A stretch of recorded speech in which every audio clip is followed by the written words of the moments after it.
Hello, everyone. Donald from the General Geekery Podcast here, wanting to give you guys a quick editor's note before this episode gets underway. During recording, we noticed that there was a little bit of a volume spike during the recording that we did not catch before we started recording the episode. We try to adjust it as the episode goes on, but for the beginning of the episode, there is a very, very high volume spike that was very noticeable. I've done what I can to try to edit it in post, but there's only so much that I was able to do with the tools that I have. So I wanted to give you guys a quick warning to please, at this time, change your volume to a lower setting that's where you can still hear us, but you will not be affected by some of the loud gains. Just take this opportunity right now to lower your volume to a more safe setting, especially if you are wearing headphones. That's pretty much all I wanted to say, but other than that, please enjoy this episode of the General Geekery Podcast.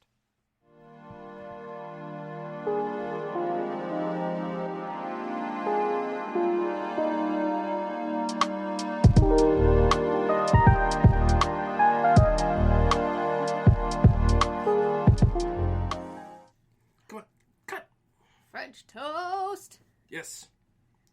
I know it's rude to eat during a podcast, but I just made us French toast, and I wanted to savor it. I'm sorry. Whenever I listen to a podcast, I really enjoy hearing the smacking sounds of someone eating something syrupy and delicious. People get a weird ASMR kind of vibe from that.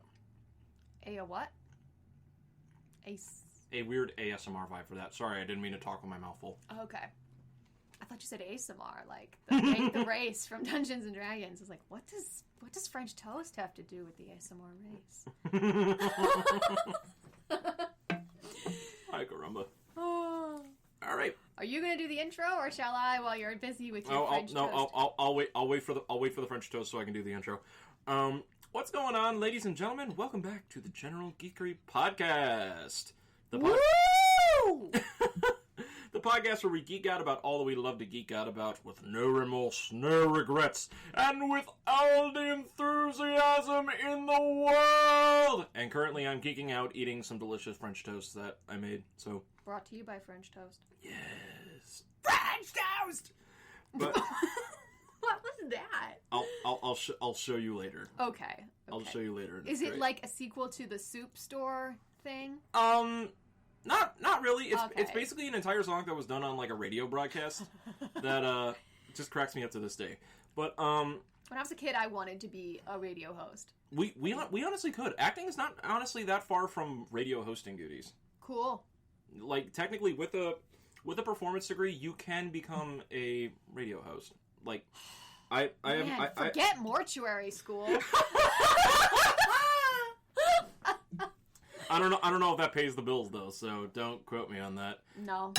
People pay you the big bucks to dispose of their dead relatives. Yes, indeed. Anyway, in a respectful way. True, very true. Anyway, as always, this is Donald Kaczynski, your resident coffee ninja by day, actor, gamer, streamer by night, and joining me on the other side of the table, as always, the quick-witted Hannah Kubiak, the Undertaker by day, dice slinger, gamer, and artiste by night. Quick-witted? You do have a quick wit about you. Oh, well, thank you. Thank you. I mean that as the utmost of compliments. Growing up, I was labeled as a space case, so that's very, very... oh, no. That's very comforting to me to hear. Whoever said that, no. So, you hear that, Father? oh, wow, okay. I didn't mean that. I'm sorry. No. I don't even remember who it was. Okay. That's just the person I would like to call out on my podcast. Okay, go ahead. Fair enough. So I'm in the middle of noshing on French toast, so I'm gonna try to do that silently. Hannah, what are we talking about today? Okay, so the topic that I have chosen, actually, it is a whole new topic that I came up with because I am fascinated with both of these things, and combining them would be great. So, I am going to be doing the first segment in what I like to call Monster Manual Mayhem. Okay. and mythology. Okay. So, 4 M's. yeah. So, the M&M and M&M. So what I'm going to be doing is I have chosen a creature from the Dungeons & Dragons Monster Manual, and I researched it as it relates to mythology. Ooh. And seeing where they differ and are the same. So because I go big or go home, I've actually chosen 3 monsters that fit into one category. This is so awesome. Yeah. I love watching and listening to lore reviews and lore videos of like any kind of thing. So this is great. I grew up on like Greek mythology and stuff as well, so I just love all that stuff. Hence, the group of monsters that I've chosen are this is what they're called in the Monster Manual, but it's slightly different in mythology, and we're going to crack into that. So we're going to be talking about gorgons, yes, Medusas, and basilisks. Awesome. I honestly, when you said we were going into Greek, I'm like, is it going to be Gorgon based? Yes! Okay, so let's talk about. Let's see, what do I want to start with here? Let's start with the basilisk because Gorgon and Medusa are kind of meshed together. Sorry, parcel tongue. Parcel tongue? Sorry. Whenever I hear basilisk, I instantly think of parcel tongue. Yeah, so do I. There's actually some stuff that came up in Harry Potter that I found in my research about a basilisk. So neat. Okay, so here's a fun thing. So you can envision the basilisk in Harry Potter. It's just a giant snake, right? Right. Okay. So thank you. It's just a giant snake. But in Dungeons & Dragons, the picture that they have of a basilisk is actually kind of like it almost looks like a Komodo dragon, but it's got like tons of legs. Interesting. And here's some stuff about the basilisk as said by the Monster Manual. So, the basilisk has this thing called a petrifying gaze. If a creature starts its turn within 30 feet of the basilisk, and the two of them can see each other, the basilisk can force the creature to make a DC 12 Constitution saving throw if the basilisk isn't incapacitated. So, on a failed save, the creature magically begins to turn to stone and is restrained. So, it just you gradually turn to stone if you fail your save on the petrifying gaze of the basilisk. Right. You can avert your eyes to avoid having to make the saving throw, but you can't if you can't see the thing. Oh, my mom's calling me. Hello. I'll talk to you later, Mother.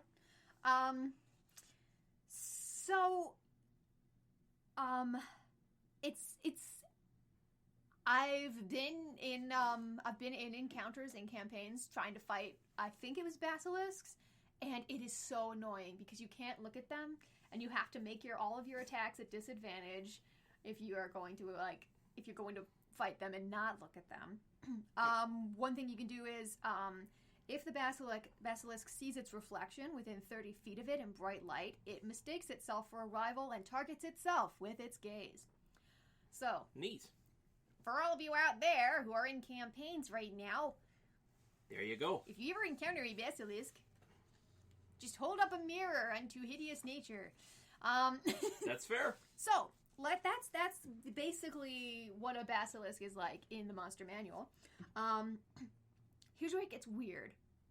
In mythology, you remember that creature that I described to you from the Monster Manual and then Harry Potter, the big snake? Yeah, two very differing in stature and in appearance. Because in mythology, they look a lot different. Well, this is more similar to what the one in the Monster Manual is like, except it more resembles a bird than yeah, it does. Yeah. It's got lots of legs. It resembles a bird. It's got a beak. It's called the king serpent because it has like this thing on its head, like a rooster's comb almost. From my perspective, like it looks like a mix between a Komodo dragon, an armadillo, and a buzzard. Yeah. With a buzzard's head specifically. Mm-hmm. Yeah. So I'm going to explain a little bit why. Oh, and the other one. That one's the mythology version, right? Yeah. So I'm not quite sure where this one comes from. I might have it in my notes. This one is a painting called The Basilisk and the Weasel. And I'll talk to you about why weasels are important in a little bit. I know a little bit about why they're important, but I'll keep my lips closed. But this basilisk basically just looks like a rooster with a snake's tail. Yep, that sounds about right. Which makes a little bit of sense because the basilisk actually, where is it? I don't know which design looks more ridiculous, but both of them look menacing nonetheless. Yeah. So stories of the basilisk, this is from Wikipedia.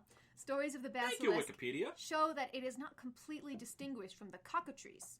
The basilisk is alleged to be hatched by a cockerel from the egg of a serpent or toad, and the reverse of a cockatrice, which was hatched from a cockerel's egg incubated by a serpent or a toad. That would explain the bird. So they're both half cock.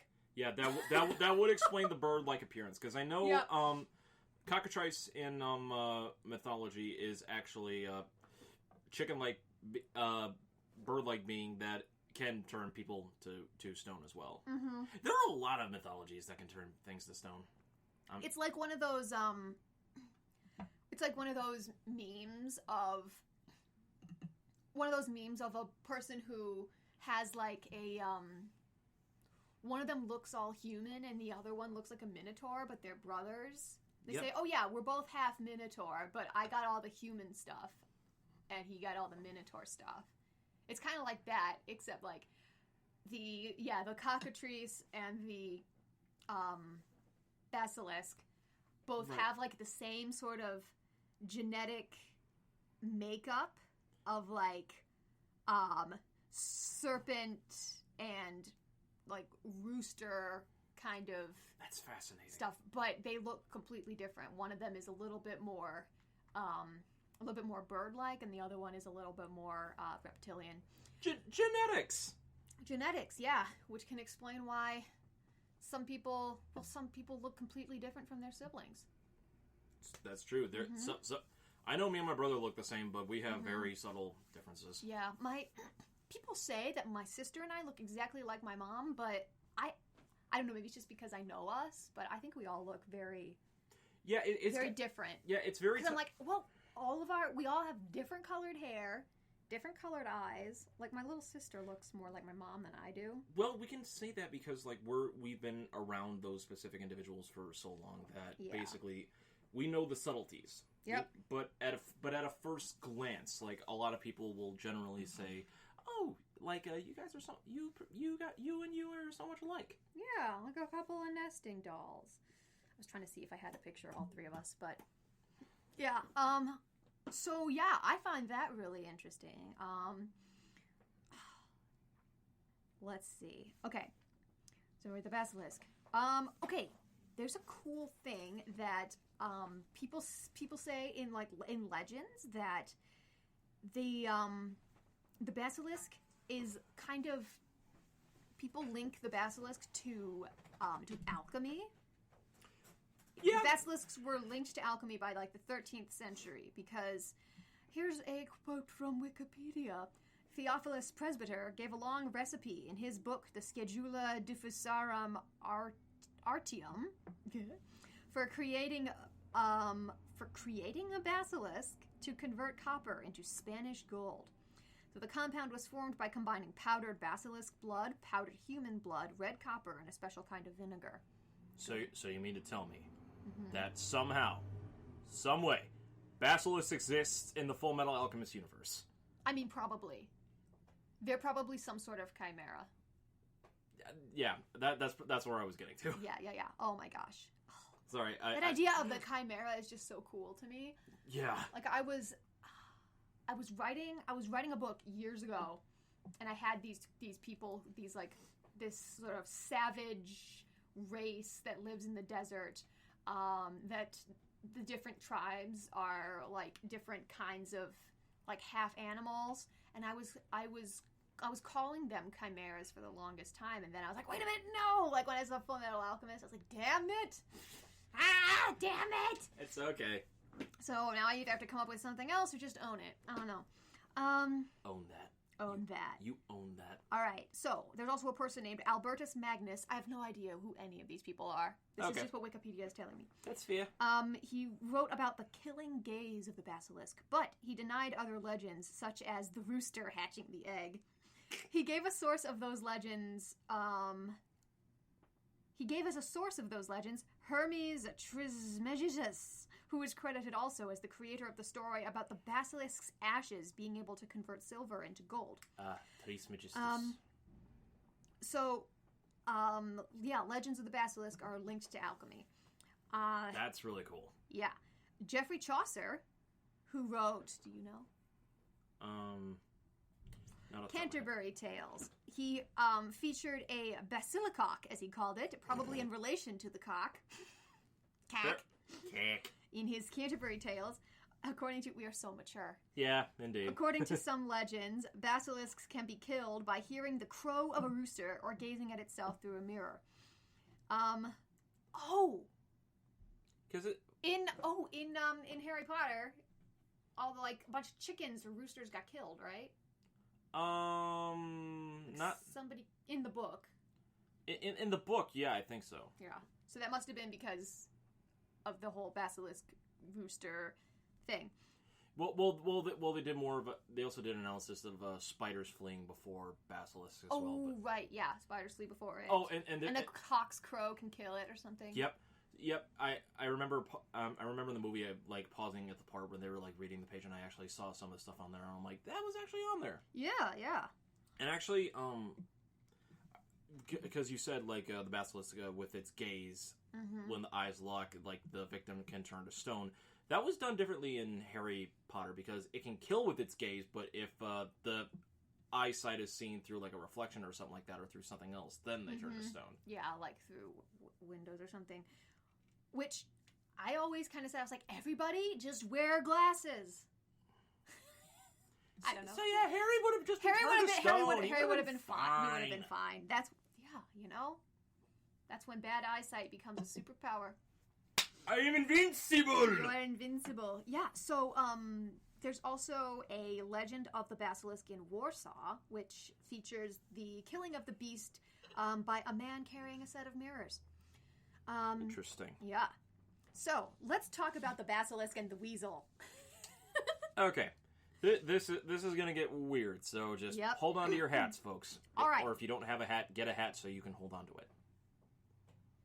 I don't have a hat. I have plenty right behind you. Hold on. Oh gosh, a fedora. Multiple. Hell yeah.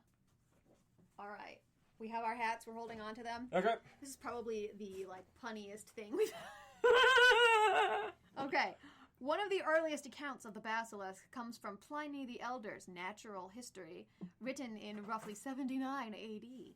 He describes the Catoblians, a monstrous cow-like creature, of which all who behold its eyes fall dead upon the spot.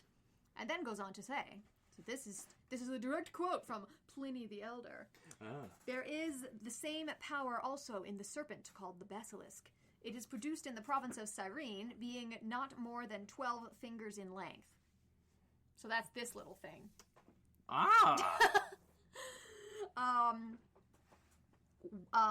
When it hisses, all the other serpents fly from it, and it does not advance... What? It destroys all shrubs, not only by its contact, but those even that it has breathed upon. It burns up all the grass and breaks the stones. So tremendous is its noxious influence. It was formerly a general belief that if a man on horseback killed one of these animals with a spear, the poison would run up the weapon and kill not only the rider, but the horse as well. To this dreadful monster, the effluvium of the weasel is fatal. A thing that has been tried with success, for kings have often desired to see its body when killed. So true is it that it has pleased nature that there should be nothing without its antidote. The animal is thrown into the hole of the basilisk, which is easily known from the soil around it being infected. The weasel destroys the basilisk by its odor, but dies itself in the struggle of nature against its own self. Well, pop goes the weasel, I Yep. guess. Yep. So, this basilisk's weakness is the odor of the weasel and the tears of the phoenix, which, according to Pliny, was thrown into the basilisk's hole. So, it's possible that the legend of the basilisk and its association with the weasel was inspired by accounts of certain species of Asiatic snakes, such as the king cobra, and their natural predator, the mongoose. Wow. Like what's the Ricky Tikki Tavi? Yeah. That story by Rudyard Kipling. Also, Leonardo da Vinci noted the following about the basilisk in his bestiary. He said about the weasel, the beast, finding the lair of the basilisk, kills it with the smell of its urine, and this smell, indeed, often kills the weasel itself. That's so damn weird! I know! Mythology... I wish that my urine had the power to kill. I mean, urine probably does have the power to kill, but then again, as Bear Grylls has also taught us, you can actually drink your own urine under certain circumstances, because that... It's pretty disgusting. Nature's weird. But it could save your life. It could save your life in a pinch. Yep. All right. Especially if you, store it in a snake skin while you're walking along. Which brings us to my next creature. Oh, here we go.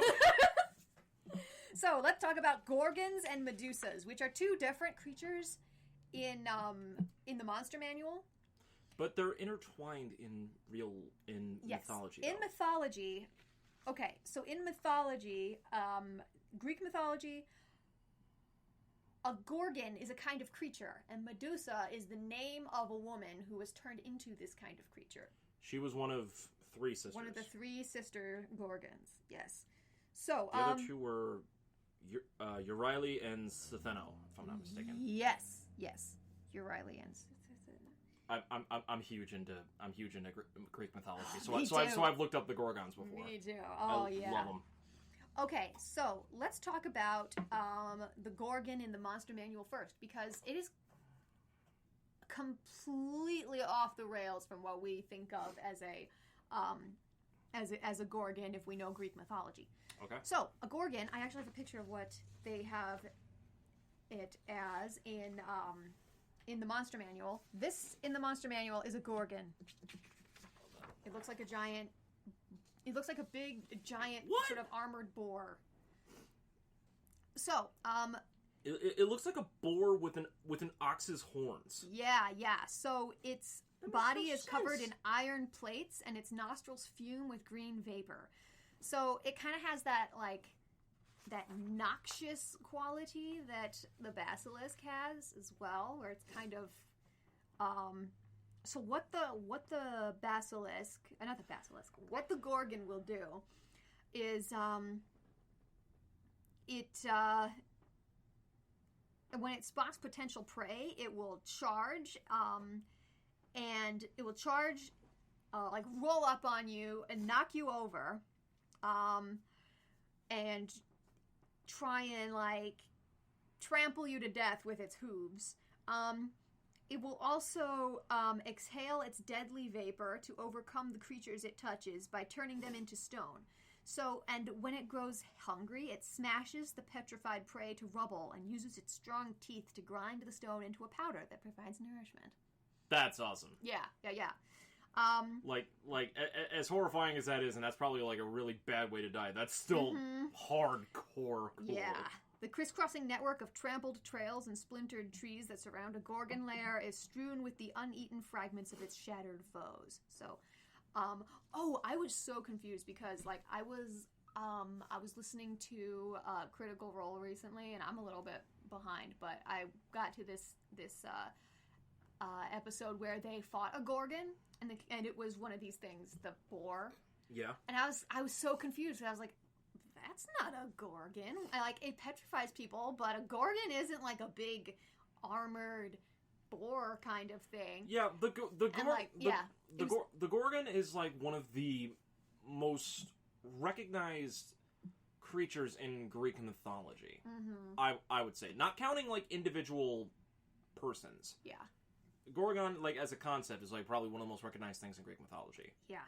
I'm not sure. I was trying to figure out where the idea of it being a giant boar came from, but Wikipedia told me nothing, so I assume that there's no explanation. We need to perform necromancy to bring back Gary Gygax just so he can tell us. Look back into the We must peer into the dark abyss to find the answers. seeking out Gary, looking for the answers. Sir Gygax, we require your assistance and knowledge. Rise, Gary, rise! From the four corners of all of the worlds of the underworld, we call forth Sir Gygax of Gary. What is the name of the great king you wish to resurrect in this time of peril? His name is Gary. Really? You couldn't have gone with more. You couldn't have gone with something like Toby or Gareth or Tim. I'm trying to find a amend that starts with Tim. Timothy. Timot. Remy Timaru. Timon. What is a Pumbaa with that? This has gone on long enough. Yeah, that's fair. Sorry, guys. Okay, so the petrifying breath, cool.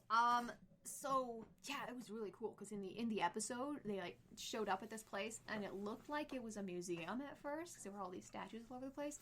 Then they're going along and they see like, oh my gosh, like they all look like they're in like positions of like terror or like ready to fight and stuff, and some of them were all trampled and into bits and stuff, and it's like, oh no, that's a great reveal. There's no bringing them back. Yeah, so yeah, that was really cool. Where they're like, it's a museum, and oh no, and then they heard like the trampling of hooves and stuff. It almost kind of reminds me of like that one scene from the Castlevania Netflix series when he's going to find Sypha and he comes across like all the stone people, and then it's not a Gorgon, but it's a Cyclops that turns them into stone. Oh, Cyclops, that's right, yeah. Cyclops, we're the family bestiary. God shits in my dinner once again. Oh man, I never get tired of that one. I love it. My favorite thing from Castlevania is the like the rivalry between Trevor and Alucard, where Sypha's like, now both of you behave and get along, and she walks away, and one of them immediately turns to the other and is like eat shit and die. Like, yeah, fuck you. Yes. Love the banter. The banter is strong with these ones. Anyway, so back to the Gorgon. That is the Gorgon in the Monster Manual. So and we demand that Gary tell us why. Because I'm just going to take an assumption, because I'm looking at the pictures right in front of us of the examples that you brought. This is the Medusa. That's the Medusa from the Monster Manual. It's just this. It's a woman with snaky hair. Which is the stereotypical kind of thing that you would imagine that the Gorgon sisters would look like. Yeah. That's kind of like a stereotype that appears in like a lot of different forms of visual media. Yeah. According to where is it? Gorgon. So a Gorgon, according to the Wikipedia. Thank you, Wikipedia. You are online bestiary for this episode. Online, yes, the bestiary. Where is my stuff about the? Oh, you know what? My Wikipedia stuff about the Gorgon and Medusa are together. So, because they are basically the same. Because so I cannot stress this enough. The Gorgon is a creature in mythology. Medusa is a specific Gorgon. That is very often lost in translation. It is, but they say, yeah, I was attacked by a Medusa. I'm like, no, that's like saying, I'm gonna dress up as Frankenstein for Halloween. And be like, oh, really? An Italian-Swiss scientist, sometimes known as the modern Prometheus? That's interesting. Thank you! That's another thing that often gets lost in translation, is that Frankenstein is not the monster. The monster is Frankenstein's monster. Does not actually have a name. We often forget that Yep. We just accept it. Whew. Yep. Anyway, it annoys me no end. Okay, so, It's the little things in life, people. yeah. So, besides calling the creature a Medusa, the Monster Manual has it pretty well. It has the petrifying gaze, which is basically the same as what the gorgon has, which makes sense because Medusa is a gorgon. Just seeing your irritated face every single time you bring that up is just... It's amusing. Yep. The Medusa also, if it sees itself reflected in a polished surface within 30 feet of it, it's affected by its own gaze. So similar to the basilisk. Yep. Similar to the basilisk, similar to the gorgon, who if it sees itself, the gorgon in the Monster Manual, who sees itself reflected, it'll like interpret itself as being an enemy and affect itself with its own gaze. It is, besides the fact that the gorgon in the Monster Manual, the armored bull, besides the fact that it tramples and eats the petrified remains, it's pretty much the same thing, the same like abilities and stuff as a Medusa. Really? Yeah. The Medusa can attack you with her hair as well. And it does piercing damage and poison damage because the hair is snakes. That hair ain't just for show. No. I wish that my hair could kill people. We call that kind of person an Umber Witch. Shout out to all people out there that play the games Bayonetta. Yeah. She literally creates clothes, weaponry, and all that with just her hair. Is this a character or an This is a character. Oh, good, thank God. Like a real person. No, but who no, does no, this? it's done through magic. It's done through magic and shit. She's a witch. She's a witch. I was imagining like a hair shirt like monks would wear for penance. Oh, and no. I was like, there's nothing sexy about that at all. Okay, hold on. Let me show you a picture of her just to let you know like what kind of person we're dealing with. Okay. I'm gonna read a little bit about Medusa. Okay, there she is. Ooh. Besides the guns, that entire outfit she crafts with magic via her hair. Wow. She can transmute hair into leather. That's impressive. And she can summon demons. Cool. She's great. Are the demons also made out of hair? Are they hairy demons? I have to replay the games and get back to you on that. I'm gonna be honest. All right. Anyway, back to the topic at hand. All right. Medusa. In the late version of the Medusa myth, related by the Roman poet Ovid, so Medusa was originally a beautiful maiden. She was the jealous aspiration of many suitors. But because Poseidon raped Medusa in Athena's temple, Athena transformed Medusa's beautiful hair to serpents and made her face so terrible to behold that the mere sight of it would turn onlookers to stone. In Ovid's telling, Perseus describes Medusa's punishment by Minerva as just and well earned. Yeesh. What the fuck? The Greek pantheon is fucked up. If you really analyze the Greek pantheon, like the amount of stuff that takes place between them, between acts of murder, acts of rape, it's like any kind of like ancient pantheon like that involving gods and creatures like that is really, really fucked up. Yeah. Classic victim blaming there. It's like, oh man, yep, it's your fault. This dude like assaulted you in my house. Medea did nothing wrong. Medea or Medusa? Medea's related to the Greeks, so I'm just saying Medea did nothing wrong. Plus, is that the ancient Greek version of Thanos did nothing wrong? I mean, we could pretty much say that about almost anything, though. So. Yep. I'm not going to say it. True. Thanos did. Thanos did do something. Whether he was wrong or not, that's not my place to judge. I'm just here to enjoy the movie. Oh man.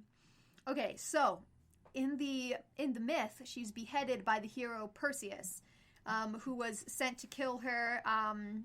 I think as sort of like a test to see if he was worthy to marry this king's daughter, as people do. He received a mirrored shield from Athena. so that he could kill her by showing herself her own face in the mirror. So okay, so that's where all this talk about if it sees his reflection. Oh wait, no. Perseus was able to slay her while looking at the reflection from the mirrored shield he received from Athena. So he didn't make her look at herself, but he saw her in the mirror, and then I guess beheaded her. I wonder if he made that attack with disadvantage. How? Okay, hold on. All right, I need to visualize this. So the shield was mirrored. Yes, on the inside, actually, I think. Okay, or maybe it was the outside. I don't know. Maybe it was kind of like a thing like this, where he looked at it, sort of. Because in order for that to happen, he would have to have his back turned, or shoulder side or back turned for most of the time. So if it was only mirrored on the outside, how the hell are you going to be holding that shield and have enough wherewithal to actually strike on that? No amount of training is going to account for that kind of uncomfortability. I don't know. I have wielded swords and shields in my life. I know how they work. That's not practical. Perseus is a mythological hero, Donald. I get that this is a mythological hero, but it's stretching believability for me, which is kind of weird. Sorry. Yeah. Sorry. Yeah. I know it's mythology and we're not supposed to take much out of it, but it's a weird kind of tick. All right. Sorry. There is this there's this sort of expert on Greek mythology named Jane Ellen Harrison, who I feel like I came across that name once in high school, but yeah. There's I think this is her translation of the Odyssey. She says the Gorgon was made out of the terror, not the terror out of the Gorgon. So interesting. So kind of like that idea that the that Medusa is more of a victim really than a horrible monster. Yeah. Because everybody who looked at her was turned to stone. We have no way of knowing that her face actually wasn't just normal. They're just like, oh, it's so horrible because it turns people to stone. But maybe not. Maybe she was just maybe she was still insanely beautiful, but her hair was snakes. Yeah, there are some depictions where it's just she is stunning, gorgeous, but because of this thing that the effed up pantheon has done to her. That would make sense because, okay, well, Athena and Poseidon have been rivals before. Right. And, maybe just Athena was offended that Poseidon assaulted Medusa in her temple and stuff. And also, maybe, I don't know, she's like, okay, this woman is so beautiful that she's tempting the gods, whereas, the gods should just keep it in their pants. But, gods are stupid. Yep. So she's like, oh, well, this woman is really beautiful. So I'm going to make sure that no one ever sees her beautiful face again like Poseidon did and lives. So, there we go. Thanks, Athena. Thanks, Athena. I thought you were pretty cool until just now. Everybody thinks every hero is pretty cool until they actually look up the origins and all that, and it's just like, what? What about the goddess Artemis? Oh, of virginity and hunting. Yep. Just the hunting part, I was like, oh my gosh, being in the woods, in the wilderness, just chilling with your girlfriends, it just appealed to me. Well, I mean, there's actually a Greek figure that actually pledged her allegiance to Artemis, so shout out to Atalante. Mm-hmm. Or Atalanta, as some translations. That's the one where she could run really fast. And she would race people, and if a man could beat her in a race, she would marry him. Yep. And if I remember, I think the golden apples. Yeah, and Atalanta and the golden apples. Yeah. I think she wrestled. What was it? Achilles' father, I believe. I think there was some kind of lord where they had a wrestling match between those two. Huh. Interesting. I had never heard that one.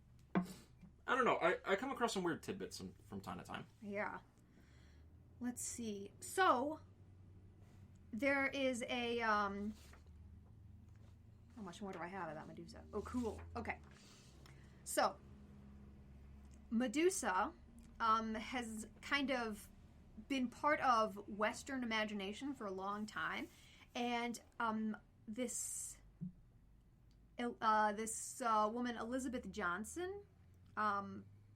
sort of notes that Medusa materializes as a figure whenever male authority feels threatened by female agency.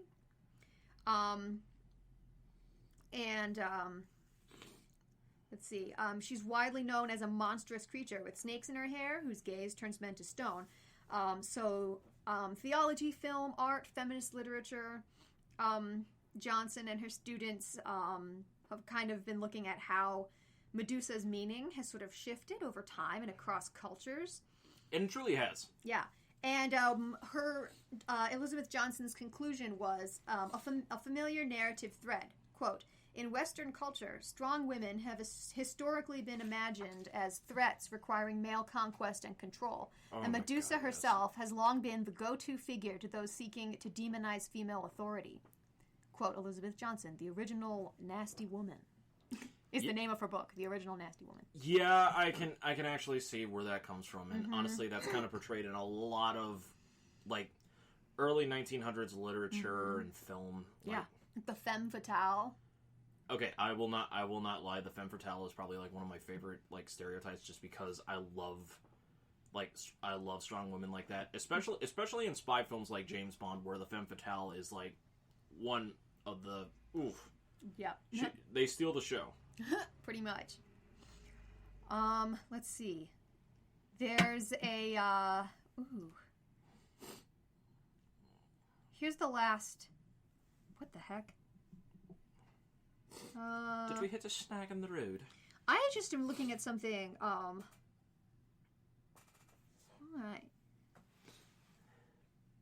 Yeah, there's actually sort of bringing it back to modern times.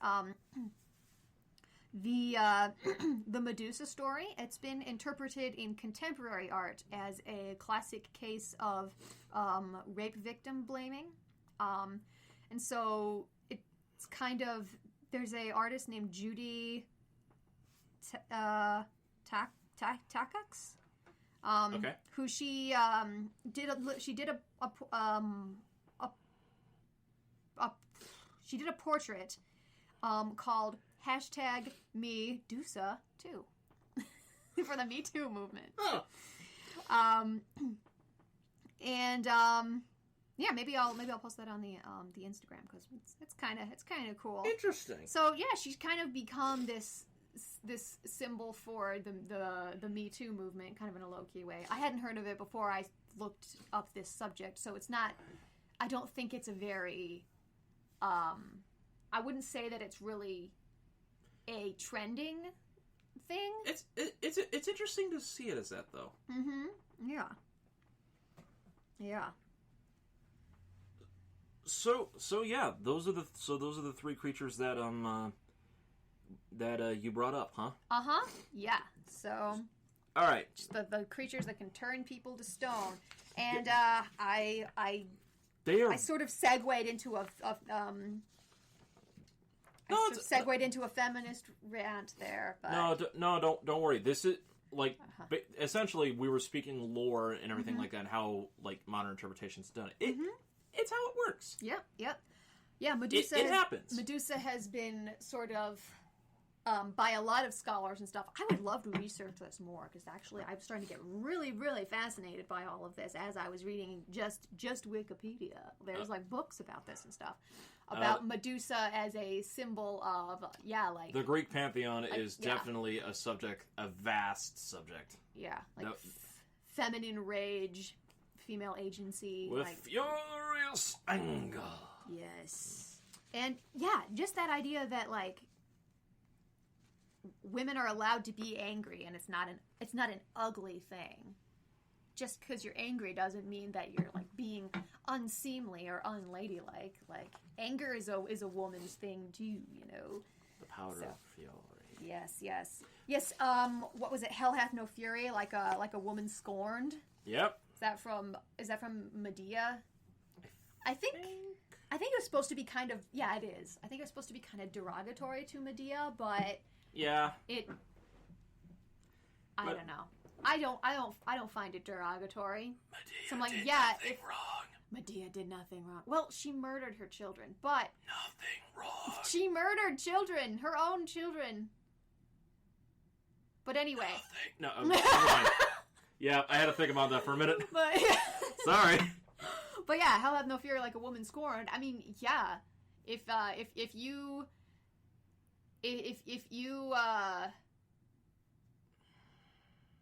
anger a woman enough, you better watch your ass. Yeah, they have more ways of getting messing up your life than just punching you in the face. Same can be said for pretty much any kind of person. Yep. Any kind of individual, whether status or power. Yep. Pretty much. But regardless, very, very. I love how all three of them were intertwined by not only just ability, like just like vague abilities of like, okay, they both relate to turning to stone, and like they're very related in terms of reptiles, but God, the mythology is just so similar. I love it. Yeah, I know. Like I didn't know too much about the basilisk. Like I had like just a general knowledge thing. I knew Medusa and the gorgons because, oh my God, like. I spent a good amount of time looking up like Greek mythology in high school and in college. Yep. Mainly because like sometimes you just have a fascination and you just come across these terms and you're just like I just want to do research into it. And I think usually in those years like you hear terms and then you just do research on it. I think that's usually around the time when like a lot of younger people like want to start learning stuff and they go towards the Discovery Channel and National Geographic and all that.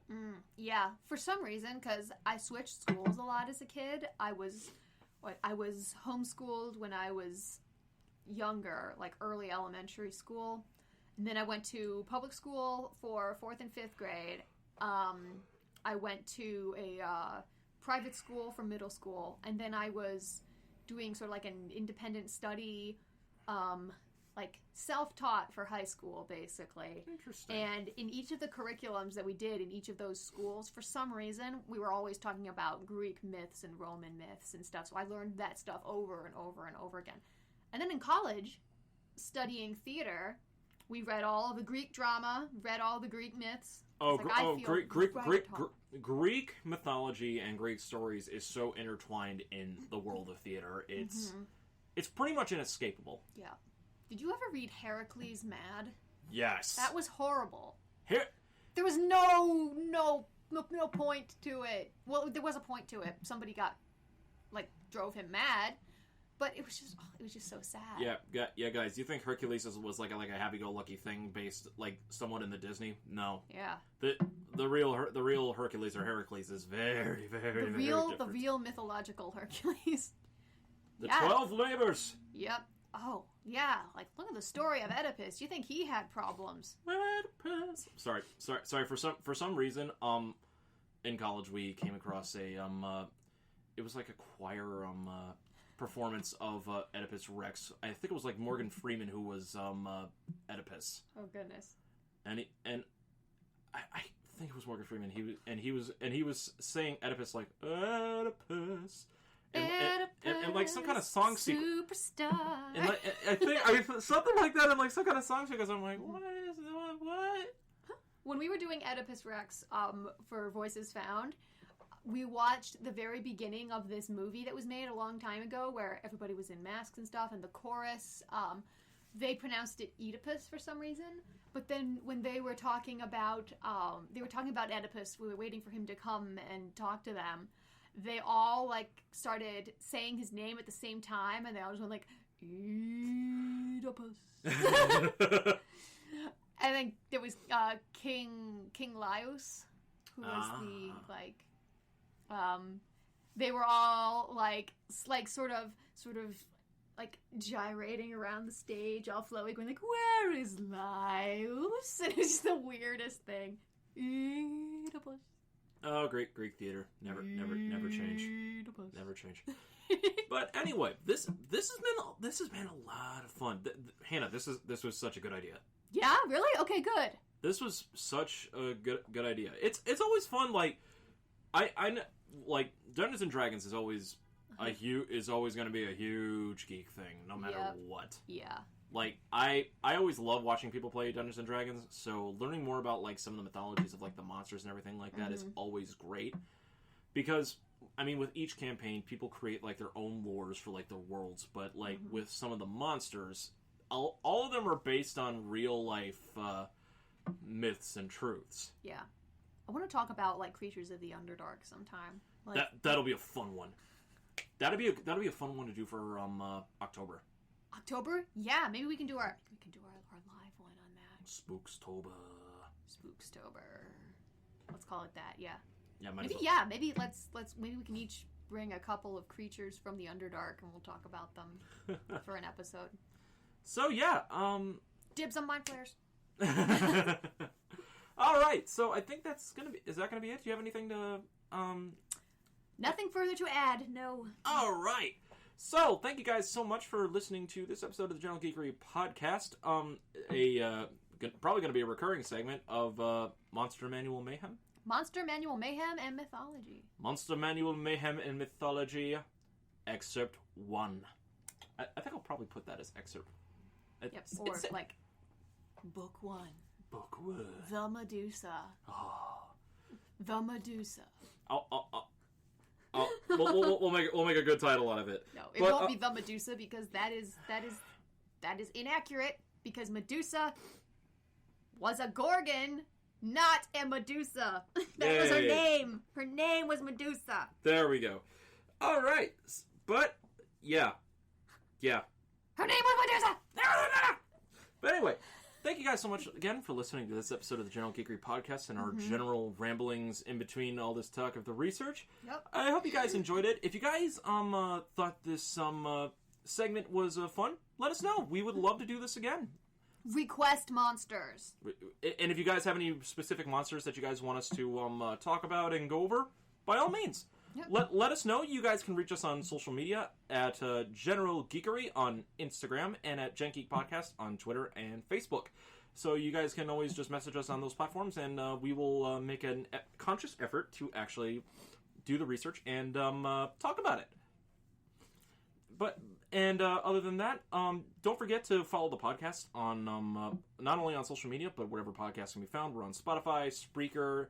We're also on my personal YouTube channel as well, so definitely go check that out. Hannah, where can they check you out at?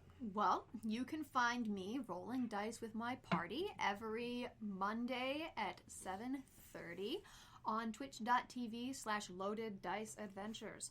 It's tons of fun. I play a Dragonborn Ranger Rogue named Petra, who is a zombie hunter. Monday. It's fun. You can also find me on Instagram at Pythian Legume and on my other podcast that I do with my mom called the Splanknicks Podcast, in which we talk about art, movies, culture, and tabletop gaming, all from the perspective of two different generations. Awesome. And you guys can check me out on Twitter and Instagram at RyuzakiMK7. You can also check me out on my Twitch channel as well at RyuzakiMK7. I play a different variety of games, most of them RPG-based, but I always have a little bit of time, and I always do a little bit of on-the-spot voice acting in between to make everything nice and fun. It's always a fun time. I love talking with the chat room. We always have a great time, so stop on by whenever you feel like. I stream about 4 times a week most nights, so definitely stop on by if you feel like it, and drop a subscribe if you want to support. And I think that'll be it for now. Thank you guys so much for listening in to this episode of the General Geekery Podcast, episode 45. Yeah. We're reaching close to that milestone of a year. Maybe the live episode should be the 1 year anniversary, the 52nd one. Yes, I was thinking the same thing. Oh yes. So until next time, guys. This for Hannah Kubiak. I'm Donald Kaczynski, and until next time, guys. Keep slinging the dice. Always research into your favorite mythologies and monsters, and while you do that, always remember, keep your geek on. Always. Clink clink. Clink clink. We gotta get a mug that says clink clink on it. That'll probably be like one of the first pieces of merch we do.